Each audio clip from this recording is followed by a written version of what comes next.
All right, let's jump right in. Take a look at this number, 221. What's that all about? Well, it's not just some random number. It represents 221 people whose lives were turned upside down basically overnight, and it kicked off a massive debate. So here's what happened. On December 10th, 2025, these 221 nurses and paramedics in Meghalaya were finally made permanent. We're talking secure government jobs. You can just imagine, right? After years and years of not knowing what was next, this was a huge moment of relief. A real cause for celebration for them and their families for sure. But almost as soon as the good news broke, a big question started bubbling up. Was this really about labor justice? A long overdue win for workers' rights? Or was it something else? Something more calculated? A slick political move timed just right?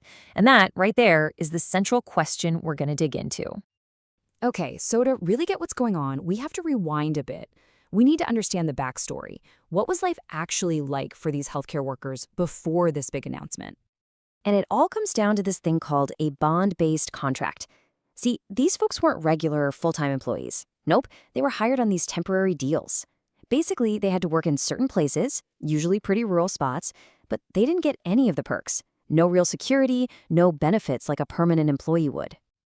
This slide really lays out the two different worlds they were living in. I mean, think about it. You've got two groups of people doing the exact same critical work, but just look at the difference. The bonded staff, no job security, zero chance for promotion, no pension. It's like they were playing a completely different game than their permanent colleagues, even though they were on the same team.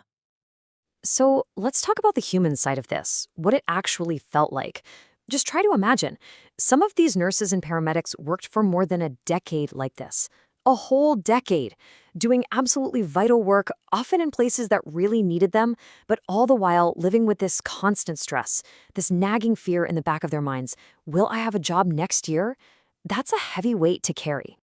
Okay, now let's switch gears and look at the other side of the coin. Because this is where the whole thing starts to look less like a simple labor story and a lot more like a political one. And it really, truly all comes down to timing. And this timeline, wow, it really tells a story, doesn't it? For years, these workers are stuck on these shaky contracts. Then boom, December 10th, they're suddenly permanent. And what happens to be coming up right around the corner? You guessed it, the state elections. And just before that, something called the Model Code of Conduct kicks in, which is basically a set of rules designed to stop governments from making big, flashy announcements like this right before an election. The timing is, well, it's pretty suspicious, you have to admit. And listen, this isn't just a wild conspiracy theory. It's actually a known political playbook. The source material we're looking at points out that labor studies have seen this pattern again and again. It's a classic move. Right before people head to the polls, a government swoops in, makes a bunch of contract workers permanent, and hopes to lock in a whole chunk of votes. Not just from the workers, but from their families and friends too. This table just nails the contrast, right? Before election season, what were they? Bonded workers. What was the government doing? Pretty much nothing. But then, as soon as the election is on the horizon, suddenly they're valuable contributors who deserve to be made permanent. It's so clear. Their work didn't change one bit. The only thing that changed was the date on the calendar. And you know what? There's even a legal angle to all this. The source material mentions that the Supreme Court has actually weighed in on stuff like this before. They've basically said that making workers permanent should be based on a clear, fair policy for everyone, not just on what helps win an election. It shouldn't be about political convenience. So, after looking at both sides, where do we land? Well, on the one hand, 221 people have secure jobs now, and that's fantastic. But on the other hand, this whole situation leaves us with some really big, lingering questions that haven't been answered. So you're left with these two completely different ways of seeing the exact same event. And the tricky part is, they both kind of make sense. Is it a huge victory for justice for these 221 individuals? Absolutely. Does it also look like a textbook political move to win votes? Yeah, it kind of does.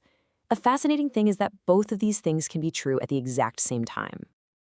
And that leads to our first major question. If the work these people were doing was so essential, and it clearly was, then why did this whole bonded system even exist? Why weren't they just hired as permanent staff from day one? It makes you wonder, doesn't it? And that brings up another thing. What about everybody else? Okay, so these 221 people got their permanent jobs, but it begs the question, who didn't? How many other people, maybe in healthcare, maybe in other government jobs, are still stuck in that exact same limbo, just waiting and hoping it'll be their turn next? Which brings us right back to where we started, to the one question that cuts through everything else. Is this genuine justice for professionals who dedicated years of their lives to their work? Or is it just cold, hard vote arithmetic? Are people's futures just being used as numbers to be added up on a political spreadsheet? That's the real question to think about, long after all the votes are in.